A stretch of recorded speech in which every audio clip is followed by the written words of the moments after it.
আলহামদুলিল্লাহ, আল্লাহ পাকের লাখ কোটি শুকুর যে রব্বুল আলামিন মাহে রমজান সিয়াম সাধনা হাজারো মাসের চাইতে উত্তম আমাদেরকে শুরুতে শেষ পর্যন্ত সমাপ্ত করার জন্য যে রব্বুল আলামিন আমাদেরকে রহমত, বরকত, নাজাত, মাগফিরাত দিয়ে ভরপুর করেছেন, সেই সুবহানাহু ওয়া তাআলা আম্মা ইয়াসিফুনের উপর আমরা শুকরগুজার করি। সকল বলুন আলহামদুলিল্লাহ। আল্লাহ পাকের সেই তার আদরের বন্ধু যাকে আল্লাহ হাবিব বলে ডাকতেন, সেই সররে কায়নাত জনাব মুহাম্মদ রাসূলুল্লাহ সাল্লাল্লাহু আলাইহি সাল্লাম, আল্লাহ রব্বুল আলামিন এ রমজানের মানুষের ভাগ্য পরিবর্তন হয়ে গেল। অসংখ্য মানুষ অশান্তিতে শান্তি পেয়ে গেল, ভাগ্যে লিপিবদ্ধ হয়ে গেল। লাইলাতুল কদর এই রাতগুলোতে মানুষের ভাগ্য পরিবর্তন হয়ে গেল, জীবন পরিবর্তন হয়ে গেল, সব কিছুটা। অনেক মানুষ জেনা থেকে মুক্ত হয়ে গেল, অনেক মানুষ নেশা থেকে মুক্ত হয়ে গেল, অনেক মানুষ হারাম থেকে মুক্ত হয়ে গেল। আল্লাহ রব্বুল আলামিন আহকামুল হাকিমিন, তিনি যে আমাদেরকে এত বড় রহমত, বরকত, নাজাত দিয়ে আমাদেরকে এত সুন্দর করে জীবন এই ঈদে মিলাদুন নবীতে আমাদেরকে উপস্থিত করার তৌফিক দান করেছেন। সুবহানাল্লাহ।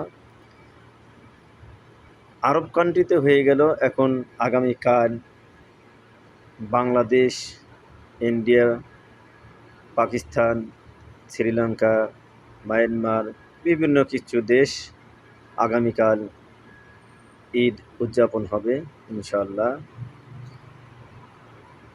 তে আপনাদের একটু বোঝাতে চাই, যারা এই যে ফিতরাগুলি দেন, কিন্তু এইটা আমাদের বাংলাদেশে জামাতে ইসলাম, ছাত্র শিবির এদের হাতে দিলে এরা মুষ্টিময় অনেক টাকা একত্রিত করে একজন ব্যক্তিকে স্বাবলম্বী করে, এটা আপনারা একটু লক্ষ্য রাখবেন।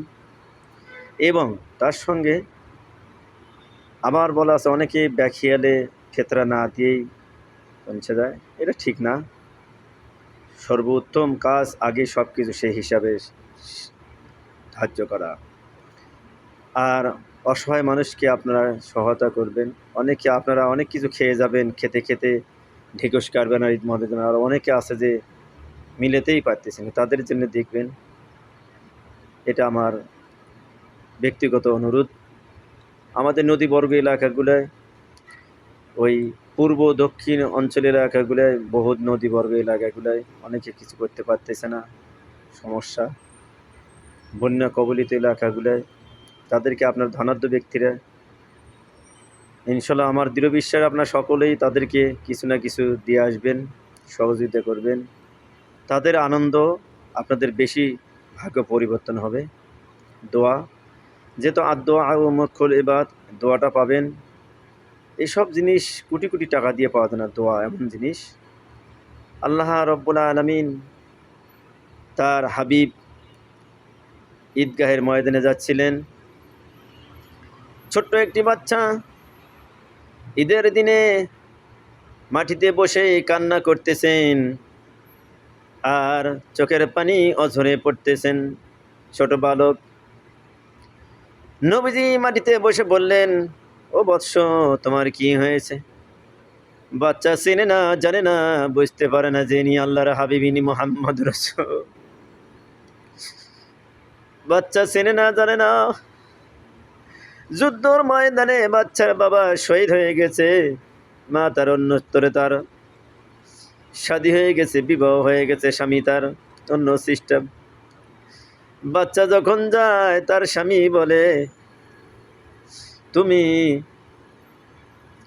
একে কোলে নিতে পারবে না, একে কাছে রাখতে পারবে না। বাচ্চা যখন যায়, মা তার বলে, ও বৎস সন্তান, তোমার বাবা যেদিন থেকে দুনিয়াতে বিদায় হয়ে গেছে বাবা, সেদিন থেকে তোমার ভাগ্য পোড়া গেছে। আসলে কি তাই? বাচ্চা বলল, কেন মা? বলছে বাবা রে, তুমি যখন এখানে আসো আর আমি যার সঙ্গে ঘর করতেছি সে তোমাকে দেখতে পায় না, আমার উপর অনেক কিছু বকাঝকা করে। ও বাবা, তোমার আমি কোলে নিতে পারি না, খাওয়াইতে পারি না, দেখতে পারি না। বৎস, বাবা গো, তুমি সেই মানুষের কাছে যাও, সেই নবীর কাছে যাও যিনি ইতিম নবী, তিনি ইতিমের দয়া বুঝিতে। বাবা গো, তুমি চলে যাও তার কাছে।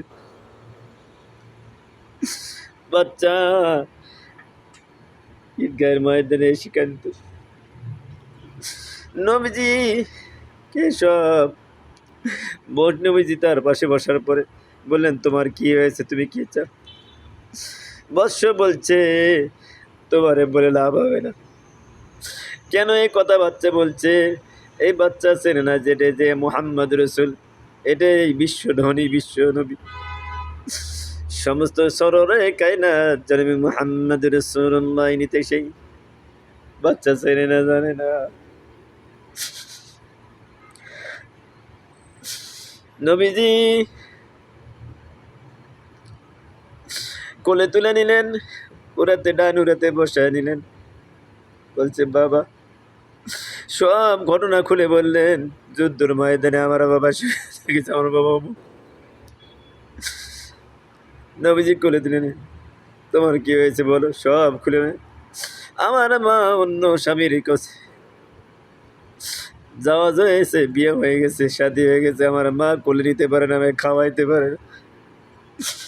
আমার মা আমাকে আর কাজে টানে না। তিনি বলছেন বিশ্বনবী জনাব মুহাম্মদ রাসূলুল্লাহ সাল্লাল্লাহু আলাইহি সাল্লামের কাছে চলে যাও, তিনি তোমার দুঃখ দুর্দশা বুঝবে, বাবা চলে যাও। নবীজির কাছে সব কথা খুলে বললেন। নবীজি নিজেও কেঁদে, নবীজি বললেন, ও বৎস,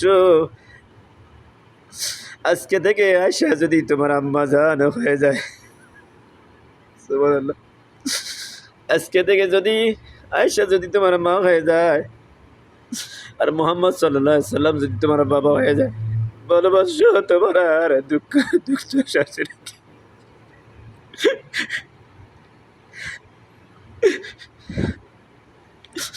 বাচ্চা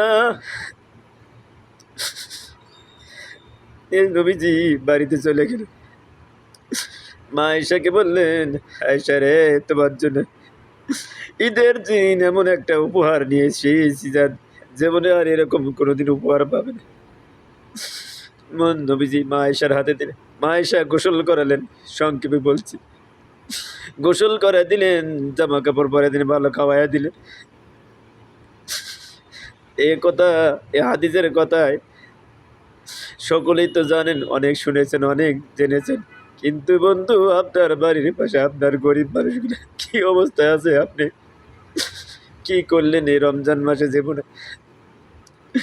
কত নদীর ধারে রাস্তা সাইডে কত মানুষ অসহায় আছে, কত ইতিম মানুষ, কত বিধবা মানুষ, কত মা বোন অসহায় আছে, কত বঙ্গুত্ব জীবন মানুষগুলো রাস্তায়, তাদের জন্য জীবনে কি করলেন আপনি? বন্ধুগণ, আমার এই কথা যদি আপনার হাদিসের হয়ে থাকে, রসুলের কথা যদি গোটা দুনিয়ায় ছড়ে দিবেন আপনি শেয়ার করে। আজকে দেখেন সেই অবস্থা প্যালেস্তাইনে। প্যালেস্তাইনের দৃশ্য দেখলে ভেতরে পানি ঢোকে না, কারা ঢোকে। দুনিয়ায় লক্ষ কোটি কোটি মুসলমান, যদি 1 কোটি মুসলমান যদি একত্রিত থাকতে, আজকে প্যালেস্তাইন এরকম নির্মম বাবা আমাদের মসজিদুল আকসা ধ্বংস করতে পারত না। রে, এরকম রসুলের সাহাবী আমিরুল মুমিনিন খলিফাতুল মুসলিমিন ওমর ফারুক ঈদের দিনে ঘরে বসে বসে কাঁদছে, হাউমাউ করে কাঁদছে। সাহাবায়ে কেরাম ভাইয়েরা বলছে, ও ভাই আম্মু, ওমর ফারুক আমিরুল মুমিনিন, কেন আপনি ঘরে বসে বসে কাঁদছেন? আজকে তো ঈদের দিন, আজকে খুশির দিন, আজকে আনন্দের দিন। ওমর ফারুক বলছে, ভাই রে, আমি কাঁদতেছি এই জন্যে কাঁদতেছি, এই জন্য কাঁদতেছি এই রমজান এই সিয়াম আমার বিপক্ষে যদি হয়ে যায়, যদি আমার বিপক্ষে সাক্ষী দেয় আমি জাহান্নামী হয়ে যাব, আর যদি সপক্ষে সাক্ষী দেয় আমি জান্নাতি হয়ে যাব। এই জন্য কাঁদতেছি, আমার ভেতরে কোনো আনন্দের উল্লাস কিচ্ছুই রইল না। বন্ধুগণ, নবীর দেশে এসেছি 2008 সালে থেকে, যখন নবীর দেশে এসেছি আসার কিছুদিন পরে স্ত্রী বিদায় হয়ে গেছে। দুটি বাচ্চা আমার অনেক কষ্ট বড় হয়েছে। দুটি বাচ্চা এ পর্যন্ত বাচ্চা দেখে আমি নিয়ে একসঙ্গে কোনো ঈদ করতে পারি না। জালিমের অত্যাচার, নির্যাতন, নিপীড়ন, আয়না ঘরে নির্যাতন, কত কষ্ট, কত আঘাত পেয়েছে জীবনটা, অনেক কিছু এখন সমস্যা হয়ে যায়।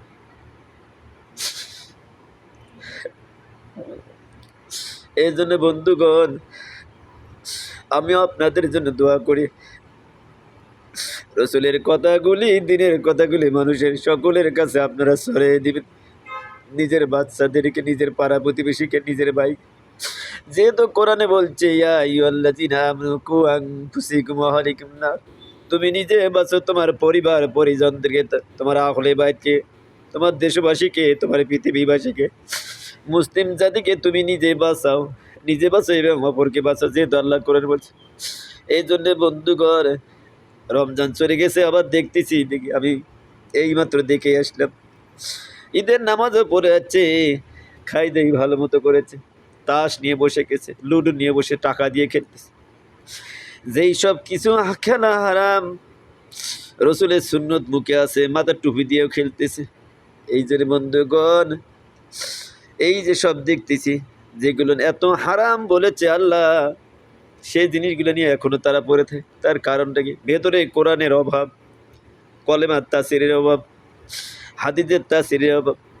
বাবা মা, পিতামাতা, আত্মীয় স্বজন যদি সন্তানকে যদি কাল অবস্থায় যদি দিনে এলেম, দিনে জ্ঞান, তৌহিদের জ্ঞান যদি ভেতরে ঢুকে দেয়, সেই সন্তান কখনো পিতামাতার অবাধ্য হতে পারে না।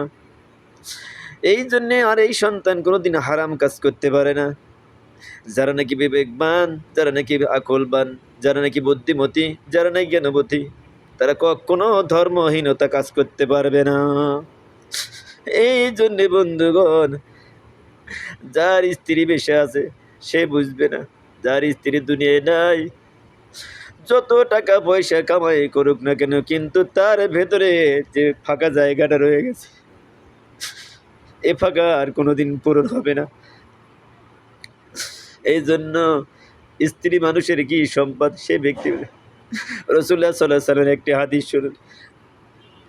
মা খাদিজা যখন দুনিয়াতে বিদায় হয়ে গেছে, আমি জীবনে যত তাফসিরে পড়েছি, বারবার ভাবতাম নবীজি কেন পাগল হয়ে গেলেন, পাগলের মতন হাঁটতেছে। মক্কার জীবনে হাঁটতে হাঁটতে অনাহারে হাঁটতেন, আর এত জ্ঞান শূন্যর মতন চলাফেরা হয়ে যাচ্ছিল। জিবরাইল পর্যন্ত বারবার বুঝাচ্ছিল। মা খাদিজা বিদায় হয়ে যাওয়ার পর রাসূল ঠিক মতো খানা পানি বুঝে গেছে।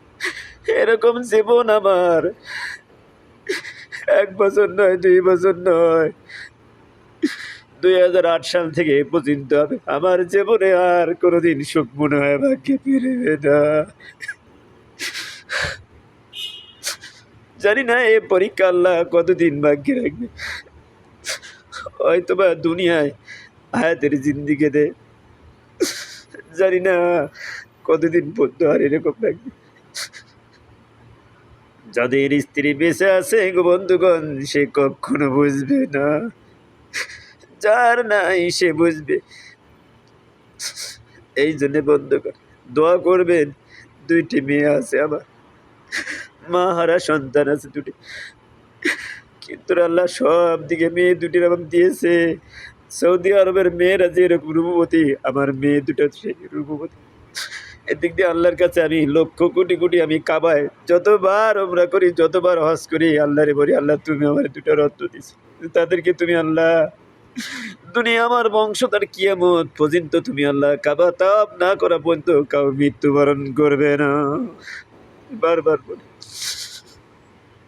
ছোট মেয়ে যখন হিজাব পরে যখন বদ্ধ অবস্থায় যখন সেজদা করে যায় নেমে দাঁড়িয়ে থাকা অবস্থায় মোবাইল রিসিভ করে বলে, বাবা 2 মিনিট পরে কল দাও, 5 মিনিট পরে কল দাও, 10 মিনিট পরে কল দাও। বাবা আমি নামাজ আদায় করতেছি, কোরআন পড়তেছি।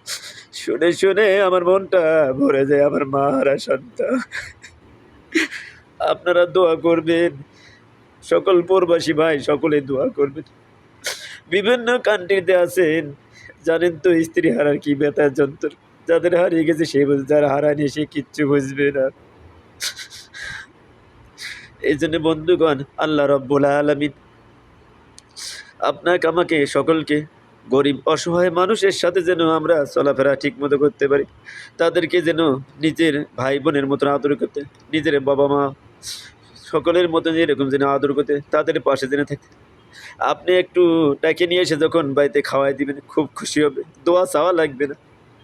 গরিব মানুষকে আপনি গোস্ত দিয়ে ভাত খাওয়ায় তৃপ্তি অনুযায়ী হাত ধরে যখন আপনি সালাম দিয়ে বিদায় দেবেন, সারা রাস্তা যাবে আর আপনার জন্য দোয়া করবে, কিন্তু আপনাকে দোয়া চাওয়া লাগবে না। ইন্নাল্লাহা মাআস সাবিরিন, দোয়া চাওয়া লাগবে না, আপনি সবর করবেন, আপনার ভাগ্যে এসে যাবে সব কিছু। আল্লাহ রব্বুল আলামিন আমাদেরকে সকলকে যেন বোঝার তৌফিক দান করে, আমল করার তৌফিক দেন। আগামীকাল আপনাদের ঈদ ভাই, আমাদের তো এখানে সৌদি আরবে হয়ে গেছে, আপনাদের আগামীকাল ঈদ।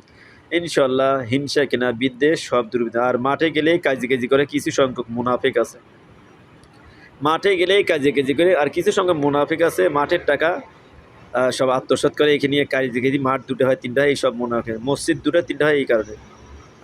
কিছু সংখ্যক মুনাফিক চরিত্রহীন লম্পটের মসজিদে মারি খায়, এইসব মুনাফিক সেনাবাহিনী চাকরি করে ওমরা হজ করে দেওয়া মসজিদের দায়িত্ব নিয়ে লক্ষ লক্ষ মারি খায়। কিছু সংখ্যক লোক সমাজের বিচারক ছিল, মানুষের জমি আর একজনকে লিখে দিচ্ছে। কিছু সংখ্যক মহুরি এরকম বেয়াদব আছে, মানুষের জমি লিখে দিয়ে দেয়। আমি যেরকম প্রথম বিদেশ আসার সময় 5 শতক জমি বিক্রি করছি জ্যাঠাতো ভাইয়ের কাছে, সুলতান নাম, আর এই ব্যক্তিটা ফিরে আবার আমার 5.5 শতক জমি তুলে নিছে।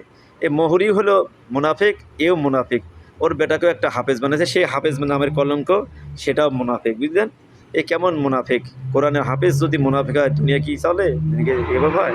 এই অবস্থা। তো এই জন্যে এইসব চলাফেরার জন্য মানুষের না থাকে।